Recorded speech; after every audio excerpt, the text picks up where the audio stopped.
तो चलिए शुरू करते हैं आज के पहले आसन से, जिसका नाम मंडूकासन है।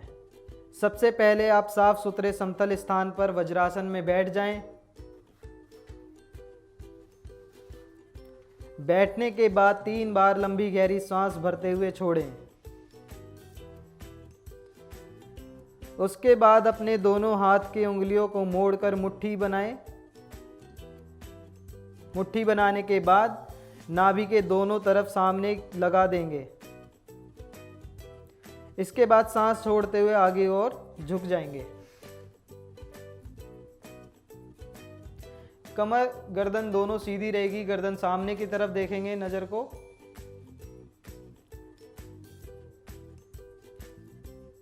कुछ देर इस पोजीशन में रुकी रहेंगे, फिर सांस को भरते हुए धीरे धीरे वापस आ जाएंगे। तो ये था आज का पहला आसन, जिसका नाम मंडूकासन है। मंडूकासन डायबिटीज रोगियों के लिए बहुत ही लाभकारी है, जिससे इंसुलिन का स्राव संतुलित होने लगता है और पेट साफ न होना और पेट से संबंधित बीमारियों के लिए यह आसन बहुत ही लाभदायक है और साथ ही किडनी रोगियों के लिए भी बहुत ही लाभप्रद है। तो बढ़ते हैं हम आज के दूसरे आसन की तरफ, जिसका नाम शशांक आसन है। सबसे पहले वज्रासन में बैठ जाएं और फिर दोनों हाथों को श्वास भरते हुए ऊपर उठा लें। कंधों को कानों से सटाते हुए फिर सामने की ओर झुक जाएं।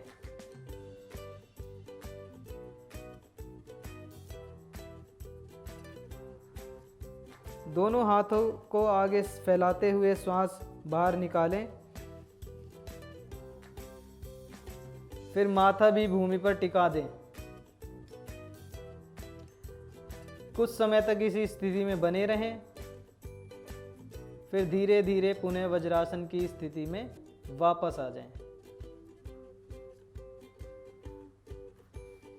तो ये था आज का आपका दूसरा आसन, जिसका नाम शशांक आसन है। हृदय रोगियों के लिए यह आसन बहुत ही लाभदायक है। इस आसन के नियमित अभ्यास से तनाव, क्रोध, चिड़चिड़ापन आदि मानसिक रोग भी दूर हो जाते हैं। तो बढ़ते हैं हम आज के तीसरे आसन की तरफ, जिसका नाम पश्चिमोत्तान आसन है। सबसे पहले नीचे बैठ जाना है, दोनों पैरों को सीधा रखेंगे और दोनों हथेलियां अपनी जांघ की तरफ साइड में रखेंगे। सांस को भरते हुए दोनों हाथों को ऊपर उठाना है, कानों से सटा के रखेंगे दोनों हाथ। सांस को छोड़ते हुए धीरे धीरे आगे की ओर झुक जाएंगे और कोशिश करते हैं अपने हाथ से उंगलियों को पकड़ने की और नाक को घुटने से सटाने की। धीरे धीरे सांस लें, धीरे धीरे सांस को छोड़ें। आप अपने हिसाब से इस अभ्यास को धारण कर सकते हैं, जितना प्रैक्टिस कर सकते हैं कर लीजिए और धीरे धीरे इसके अभ्यास की अवधि को बढ़ाते रहेंगे। इस तरह पे इस आसन को 3 से 4 बार या 5 बार आसानी से कर सकते हैं। अब सांस को भरते हुए धीरे धीरे वापस आ जाना है, हाथों को ऊपर, कान से सटे हुए दोनों हाथ, फिर वापस धीरे धीरे जंघा के बगल में।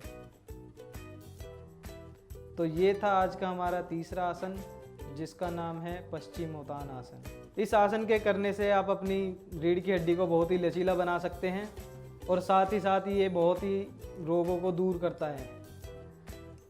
इस आसन के करने से आप अपनी किडनी की पथरी को भी दूर कर सकते हैं, निकाल सकते हैं।